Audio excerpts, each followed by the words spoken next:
नमस्कार। हमारी आज की वीडियो का विषय है शब्द रूप। हम यहाँ पर संस्कृत व्याकरण से संबंधित पंचम वीडियो को प्रस्तुत करने जा रहे हैं, जो कि गुरु नानक देव यूनिवर्सिटी अमृतसर से संबंधित बीए चतुर्थ सेमेस्टर संस्कृत के पाठ्यक्रम पर आधारित है। मैं डॉक्टर सलील कुमार, एसोसिएट प्रोफेसर, आपका KRM डीएवी कॉलेज नकोदर की ऑनलाइन डीएवी डिजिटल पाठशाला में स्वागत करता हूं। हम यहाँ पर संस्कृत व्याकरण के अंतर्गत शब्द रूपों को करने जा रहे हैं। पाठ्यक्रम के अनुसार इसके 20 अंक निर्धारित किए गए हैं।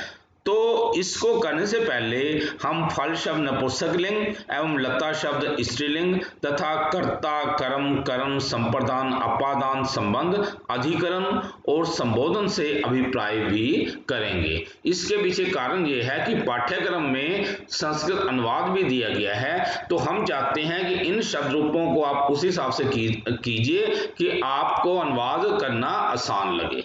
इसके बाद में पाठ्यक्रम में निर्धारित शब्द रूपों को हम करेंगे। जैसे नपुंसकलिंग ये 4 दिए गए हैं, जगत, मनस, महत और भवत, और 4 स्त्रीलिंग ये शब्द रूप दिए गए हैं, नदी, स्त्री, महत और भवत। तो सबसे पहले हम आते हैं एकारांत नपुंसकलिंग शब्द रूप फल शब्द पर। फलम, फले, फलानी, फलम, फले, फलानी दूसरी व्यक्ति में। तीसरी व्यक्ति में फलेन, फलाभ्याम, फलई। चौथी व्यक्ति में फलाए, फलाभ्याम, फलेभ्य। पांचवी व्यक्ति में फलात, फलाभ्याम, फलेभ्य। षष्ठी व्यक्ति में फलस्य, फलियो, फलानाम। सातवीं व्यक्ति में फले, फलियो, फलेषु। संबोधन में हे फलम, हे फले, हे फलानी। तो अब हम दोबारा इस पर आते हैं। यहाँ पर ये देखिए, पहली व्यक्ति जो है ये कर्ता के लिए इसका प्रयोग होता है। फलम एक फल, फले 2 फल, फलानी बहुत फल। यानी कि जो कार्य को करने वाला होता है कर्ता, उसमें पहली व्यक्ति का प्रयोग होता है। जैसे कोई क्रिया कर रहा है, गिर रहा है, तो हम वहां पर पहली व्यक्ति का प्रयोग करेंगे। इसके बाद में है दूसरी व्यक्ति, फलम, फले, फलानी। ये कर्म के लिए इसका प्रयोग होता है। यानी फलम मीन फल को, फले 2 फलों को, फलानी बहुत फलों को या सब फलों को। आगे है तृतीया विभक्ति। अब तीसरी व्यक्ति में फलेन, फलाभ्याम, फलई। यानी एक फल के द्वारा या एक फल से, फलाभ्याम 2 फलों से या 2 फलों के द्वारा, फलई सब फलों से या सब फलों के द्वारा। यानी इसको कहते हैं करण। करण जिसकी सहायता से कोई कार्य किया जाता है। चतुर्थी व्यक्ति फलाए, फलाभ्याम, फलेभ्य। फल के लिए, फलाभ्याम 2 फलों के लिए, फलेभ्य सब फलों के लिए। संप्रदान जिसको कोई चीज दी जाए, जैसे फल प्रदान किया जा रहा है, जिसको कोई चीज दी जाए या जिसके लिए कोई कार्य किया जा रहा हो, वह संप्रदान कारक होता है। फिर है पंचमी व्यक्ति, फलात, फलाभ्याम, फलेभ्य। फल से, 2 फलों से, सब फलों से। अपादान जहां से कोई चीज अलग हो रही हो, तो वहां पर हम पांचवी व्यक्ति का ये प्रयोग करते हैं, अपादान कारक। फिर है षष्ठी व्यक्ति, फलस्य, फलियो, फलानाम। फल का, 2 फलों का, सब फलों का। ये संबंध जो होता है ये कारक की कैटेगरी में नहीं आता। ये हम इससे पहले वीडियो में इसके बारे में चर्चा कर चुके हैं, क्योंकि संबंध का क्रिया के साथ कोई संबंध नहीं होता। जिनका क्रिया के साथ संबंध होता है वही कारक की कैटेगरी में आते हैं। अब हम आते हैं सप्तमी व्यक्ति, फले, फलियो, फलेषु, अधिकरण। फले मीन फल में, फलियो 2 फलों में, फलेषु सब फलों में। अधिकरण जहां आधार हो, जैसे वृक्षों में फल होते हैं और बादलों में पानी होता है, ऐसे ये अधिकरण के अर्थ में यूज होता है। अब है फलम, फले, फलानी। संबोधन किसी को पुकारा जाए तो उसमें इसका प्रयोग होता है। हे फल, हे 2 फलों, हे सभी फलों। यानी किसी को पुकारने के लिए इसका प्रयोग होता है। तो यहाँ पर हमने इस प्रकार ये नपुंसकलिंग को समझ लिया है। अब हम आते हैं पाठ्यक्रम में दिए गए जो शब्द रूप हैं। पहले तो हम नपुंसकलिंग को ही कर रहे हैं। जगत का अर्थ होता है संसार। जगत जगती जगंती। दूसरी व्यक्ति भी ये पहले की तरह ही है, जगत जगती जगंती। तीसरी व्यक्ति जगता जगद्भ्याम जगद्भी। चौथी जगते जगद्भ्याम जगद्भय। पांचवी जगतै जगद्भ्याम जगद्भय। छठवीं व्यक्ति जगतै जगतो जगताम। सातवीं व्यक्ति जगती जगतो जगत्सु। फिर संबोधन या जिसको आठवीं व्यक्ति भी कह देते हैं, हे जगत, हे जगती, हे जगंती। तो पहले तो हम इसको एक वचन को देखते हैं, इसका है जगत। दूसरी में भी ये देखो जगती बनेगा, तीसरी में जगता, चौथी में जगते, पांचवी में जगतै और छठवीं में भी ये जगतै ही बनेगा। सातवीं में जगती, संबोधन में हे जगत। जहां का द्विवचन है ये तो बड़ा आसान होता है, ये देखिए जगती जगती, फिर जगद्भ्याम जगद्भ्याम जगद्भ्याम, तीसरी चौथी पांचवी में सेम आ गया। फिर छठवीं में जगतो, सातवीं में भी जगतो, आठवीं में हे जगती। ये पहली विभक्ति की तरह ही है। आगे है बहुवचन में, देखिए जगंती, दूसरी में भी जगंती, तीसरी में जगद्भी, चौथी में जगद्भय, पांचवी में भी जगद्भय, छठवीं में जगताम, सातवीं में जगत्सु और आठवीं में हे जगंती। तो इस प्रकार हमने यहाँ पर जगत शब्द को नपुंसकलिंग को कर लिया है। अब लगभग सारे इसकी तरह ही हैं। अब जैसे भवत शब्द है, भवत का अर्थ होता है होते हुए, ये भी तैकारांत हलंत शब्द है। यहाँ पर देखिए भवत भवती भवंती, भवत भवती भवंती, भवत भवती भवंती। जैसे हमने किया था जगत जगती जगंती, वैसे ही ऐसा, यानी एक कर लो लगभग सारे ये हो ही जाते हैं। तीसरी व्यक्ति भवता भवद्भ्याम भवद्भी, चौथी भवते भवद्भ्याम भवद्भय, पांचवी में भवतै भवद्भ्याम भवद्भय, छठवीं में भवतै भवतो भवताम, सातवीं में भवती भवतो भवस्सु। संबोधन में हे भवत, हे भवती, हे भवंती।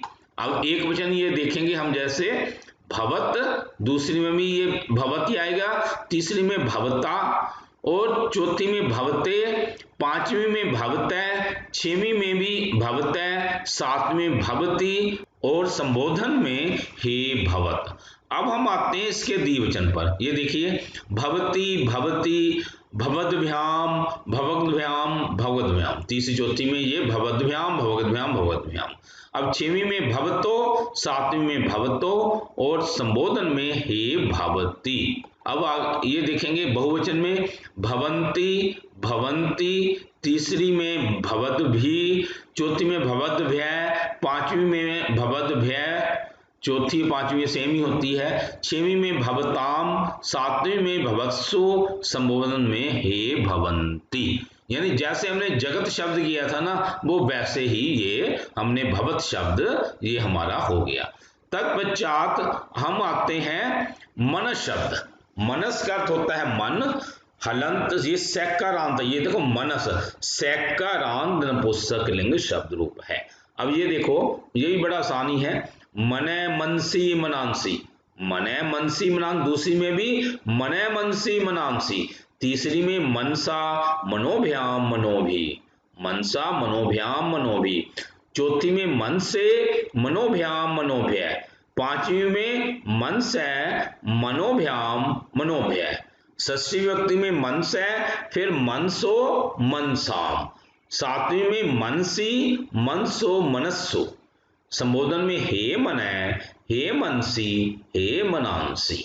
अब हम इसको एक वचन में देखेंगे। ये देखिए मनै मनै, मनसा मनसे, पांचवी में मन से मनसे, पांचवी और छठवीं ये ऐसे ये सेम होती है, सातवीं में मनसी और संबोधन में हे मनै। अब हम आएंगे इसके द्विवचन पर, मनसी मनसी, मनोभ्याम मनोभ्याम मनोभ्याम, फिर छठवीं में मनसो, सातवीं में भी मनसो, संबोधन में हे मनसी। अब हम आते हैं इसके बहुवचन पर, मनांसी मनांसी, तीसरी में मनोभी, चौथी में मनोभय, पांचवी में भी मनोभय, छठवीं में मनसाम, सातवीं में मनस्सु मनस्सु और 8वीं में या संबोधन में हे मनांसी। तो ये आसानी था। अब हम आते हैं महत। महत का अर्थ होता है बड़ा। ये भी हलंत शब्द है, तैक्कारांत शब्द रूप है। तय, ये देखो महत तैक्कारांत नपुंसक लिंग। अब ये भी आसानी है। महत महती महांती, महत महती महांती। दूसरी में भी महत महती महांती। तीसरी में महता महदभ्याम महदभी। चौथी में महते महदभ्याम महदभ्य। पांचवी में महत महदभ्याम महदभ्य। छवीं में महत महतो महताम।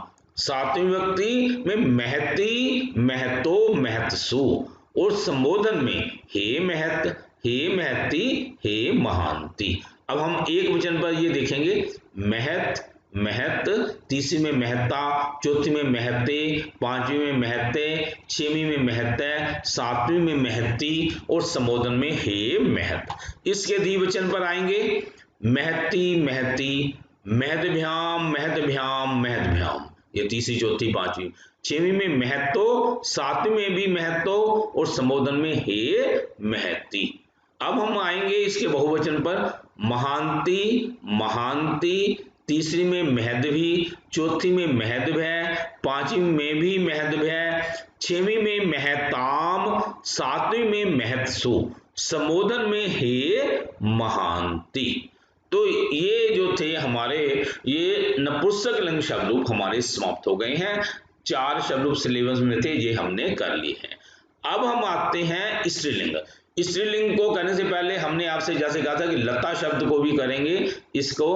अब ये देखिए, पहली विभक्ति में लता लते लता कर्ता के लिए, ये दूसरी विभक्ति में लताम लते लता, तीसरी में लत्या लताभ्याम लताभि, चौथी में लता यही लताभ्याम लताभ्य, पांचवी में लता या लताभ्याम लताभ्य, षष्ठी विभक्ति में भी लता या लत यो लता नाम, सातवीं में लतायाम लतयो लतासु, संबोधन में हे लते हे लता। अब एक बार ये समझेंगे, उसी तरह जैसे पहली विभक्ति कर्ता के लिए प्रयोग होती है, जो कोई काम को करने वाला उसको कर्ता कहते हैं। अब लता मीन एक लता, लते दो लताएं, लता बहुत लताएं या सब लताएं। ऐसे ही द्वितीय विभक्ति है लताम, लता को, लते दो लताओं को, लता बहुत लताओं को या सब लताओं को। ये देखो, पहली विभक्ति कर्ता के लिए कोई कार्य को करने वाला कर्ता, और जो कोई कार्य कर रहा है उसको कर्म कहते हैं। ये कर्ता का कारक है, ये कर्म कारक है। अब है आते तीसरी विभक्ति में, लतिया लताभ्याम लताभि, लतिया लता से या लता के द्वारा, लताभ्याम दो लताओं से या दो लताओं के द्वारा, लता भी सब लताओं से या सब लताओं के द्वारा। ये कर्म इसको कहते हैं कि जिसके सहायता से हम कोई कार्य को करते हैं उसके कहते हैं कर्म। ये भी एक कारक है। आगे है चौथी विभक्ति, लतायई लताभ्याम लताभ्य। अब चौथी विभक्ति जो होती है ये संप्रदान यानी के लिए के अर्थ में, लता के लिए, दो लताओं के लिए, लताभ्य सब लताओं के लिए। संप्रदान कारक वे होता है कि किसी के लिए कोई कार्य किया जाए या किसी को कोई चीज दी जा रही है तो वहां संप्रदान कारक होता है। पांचवी विभक्ति लताया लताभ्याम लताभ्य। अब लता से कोई चीज वहां से अलग हो रही है, लता से जैसे फूल गिरता है लता से। अब लताभ्याम दो लताओं से, लताभ्य सब लताओं से। तो अपादान होता है कि जहां से कोई चीज अलग हो रही है, लता से फूल गिरता है या लता से फल गिरता है। आगे है षष्ठी विभक्ति, लता या लतियो लता नाम। ये देखो संबंध काके की, लता का, दो लताओं का और सब लताओं का। अब ये संबंध जो है ये कारक की कैटेगरी में नहीं आता, क्योंकि क्रिया के साथ इसका कोई संबंध नहीं होता। जैसे राम का बेटा स्कूल जाता है, राम का बेटा स्कूल जाता है, तो अब स्कूल कौन जा रहा है? जो बेटा जा रहा है। तो इसलिए बेटा का तो क्रिया के साथ संबंध है, लेकिन राम का उसके साथ संबंध नहीं है, इसलिए ये कारक की कैटेगरी में नहीं आता। आगे सातवीं विभक्ति लतायाम लतियो लतासु, अधिकरण। अधिकरण में होता है में पर, आधार, किसी चीज का कोई आधार है। अब लतायाम लता में लत्यो दो लताओं में, लतासु सब लताओं में। अब जैसे है लताओं में फूल खिले हुए हैं, लताओं में फूल खिले हुए, ऐसे ये अधिकरण। आगे संबोधन हे लते हे लते हे लता, यानी किसी को पुकारा जाए तो यहाँ पर होता है हे लते, हे दो लताओं, हे लते, हे लता, हे सभी लताओं। तो ये इस प्रकार हमने अनुवाद की दृष्टि से इसको किया है कि आपको पता होना चाहिए कि शब्द रूप का हम कर तो रहे हैं, शब्द रूप का कईयों को ये नहीं पता कि शब्द रूप हम कर रहे हैं, क्यों कर रहे हैं, 8 विभक्तियां क्यों होती हैं। तो इसलिए हमने ये किया है कि अनुवाद करना आपको आसान हो जाएगा। अब हम आते हैं जो पाठ्यक्रम में दिए गए हैं उन पर आते हैं। नदी शब्द ईकारांत स्त्रीलिंग। अब ये देखो ना, बड़ी ई की मात्रा दी गई है, नदी शब्द ईकारांत स्त्रीलिंग। पहली विभक्ति में नदी नद्यो नद्या, नदी नद्यो नद्या, दूसरी में नदीम नद्यो नदी, नदीम नद्यो नदी, तीसरी में नदया नदीभ्याम नदी भी, नदया नदीभ्याम नदी भी, चौथी में नदयई नदयई नदीभ्याम नदीभ्य, पांचवी में नदया नदया नदीभ्याम नदीभ्य, नदया नदीभ्याम नदीभ्य, छवीं में फिर नदया नदया, फिर नदयो, फिर नदी नाम, सातवीं में नदयाम, और फिर इसके द्विवचन में नद्यो, बहुवचन में नदीशु, नद्याम नद्यो नदीशु। संबोधन में हे नदी, यहाँ पर मात्रा छोटी पड़ जाएगी, हे नदी, हे नद्यो, हे नदय। अब हम आएंगे इसके एक वचन पर। नदी, इसका देखो एक वचन में नदी, दूसरी में नदीम, तृतीया में नद्या, चौथी में नदयई, पांचवी में नदया, षष्ठी में नदया, सातवीं में नदयाम, संबोधन में हे नदी। इसके द्विवचन पर आते हैं नदयऊ नदयऊ, नदीभ्याम नदीभ्याम नदीभ्याम, तीसरी चौथी पांचवी में, षष्ठी में नदयो, सातवीं में नदयो, और संबोधन में हे नदयो। अब हम आते हैं इसके बहुवचन पर। पहली में नदय, दूसरी में नदी, तीसरी में नदी भी, चौथी में नदी भय, पांचवी में फिर ये नदी भय, षष्ठी में नदी नाम, सातवीं में नदी शु, और संबोधन में हे नदय। तो इस प्रकार हमने इस नदी शब्द को किया है। अब हम जैसे नदी शब्द किया था ना, तो ऐसे ही स्त्री शब्द है, यानी समझ लो अब वही है जैसे था ना नदी नद्यो नद्या, ऐसे ही स्त्री स्त्रियो स्त्रिया, स्त्रीम स्त्रियो स्त्री, स्त्रीम स्त्रियो स्त्री, स्त्रिया स्त्रीभ्याम स्त्री भी, स्त्रिया स्त्रीभ्याम स्त्री भी, चौथी में स्त्रिये स्त्रीभ्याम स्त्रीभ्य, स्त्रिये स्त्रीभ्याम स्त्रीभ्य, पांचवी में स्त्रिया फिर स्त्रीभ्याम स्त्रीभ्य, स्त्रिया स्त्रीभ्याम स्त्रीभ्य, छवीं में स्त्रिया स्त्रियो स्त्रीनाम, स्त्रिया स्त्रियो स्त्रीनाम, सातवीं में स्त्रियाम स्त्रियो स्त्रीषु, स्त्रियाम स्त्रियो स्त्रीषु, फिर हे स्त्री हे स्त्रियो हे स्त्रिया। तो हम आते हैं इसके एक वचन पर। पहले तो हमें लिखना है स्त्री, दूसरी व्यक्ति में स्त्रीम, तीसरी में स्त्रिया, चौथी में स्त्रियई, पांचवी में स्त्रिया, और छवीं में भी स्त्रिया, सातवीं में स्त्रियाम, और आठवीं में हे स्त्री। मात्रा इधर ये छोटी रहेगी, हे स्त्री। ठीक है जी। अब हम आते हैं इसके द्विवचन पर। स्त्रियो स्त्रियो, स्त्रीभ्याम स्त्रीभ्याम स्त्रीभ्याम, तीसरी चौथी पांचवी, षष्ठी में स्त्रियो, सातवीं में भी स्त्रियो, फिर संबोधन में हे स्त्रियो। अब हम आते हैं इसके बहुवचन पर। पहली में स्त्रिय, दूसरी में स्त्री, तृतीया में स्त्री भी, चौथी में स्त्री भय, पांचवी में स्त्री भय, षष्ठी में स्त्री नाम, सातवीं में स्त्री सु, और संबोधन में हे स्त्री। तो इस प्रकार हमारा ये हो गया स्त्री शब्द। अब हम आते हैं महत शब्द।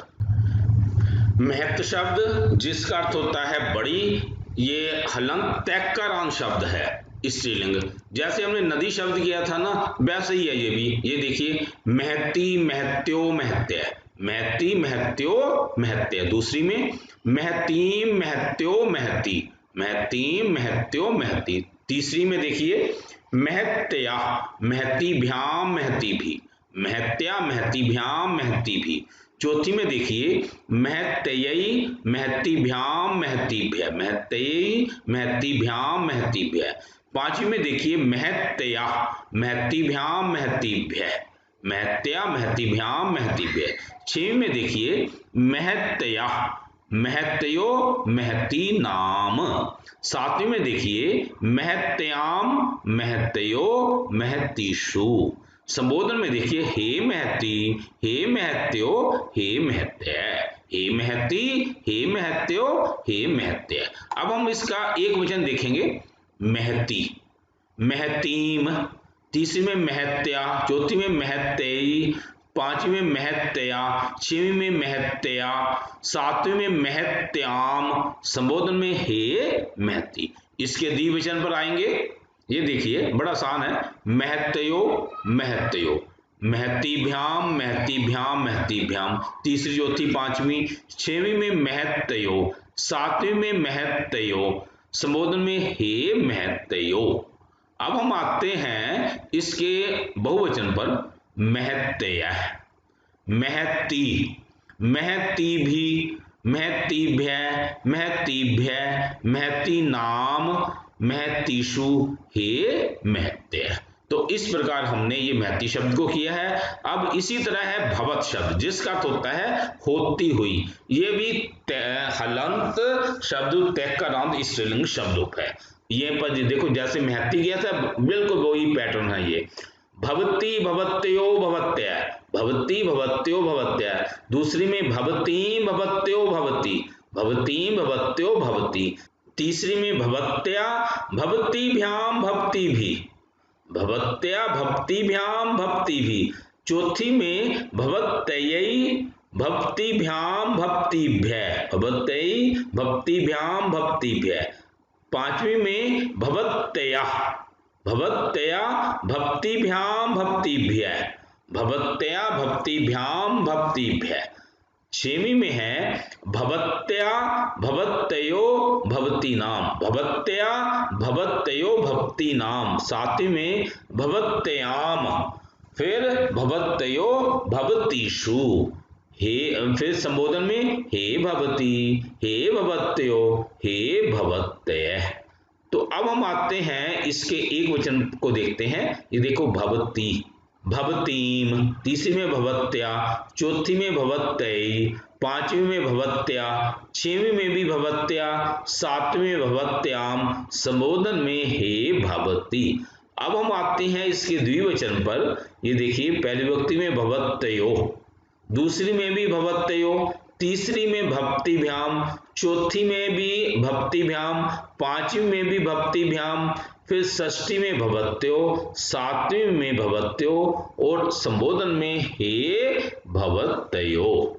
अब हम आते हैं इसके बहुवचन पर, भवत्यय, दूसरी में भवती, विसर्गे पढ़ेंगे भवती, तीसरी में भवती भी, चौथी में भक्तिभ्य, पांचवी में भक्तिभ्य, छठवीं में भक्ति नाम और सातवें में भक्तिषु तथा संबोधन में हे भवत्यय इति शिवम। तो इस प्रकार हमने नपुंसकलिंग शब्दों को और स्त्रीलिंग शब्दों को यहाँ पर समाप्त कर लिया है। इससे पहले जो वीडियो में हमने सिर्फ पुल्लिंग शब्दों को किया था। प्रिय साथियों, यदि आपको ये वीडियो पसंद आया हो तो कृपया लाइक, कमेंट और शेयर अवश्य करें। यदि आपका कोई सुझाव हो तो कृपया हमारे व्हाट्सएप नंबर 9417347739 पर सुझाव लिखिए। कृपया हमारे चैनल सलिल कुमार राजपूत को सब्सक्राइब भी करें। धन्यवाद।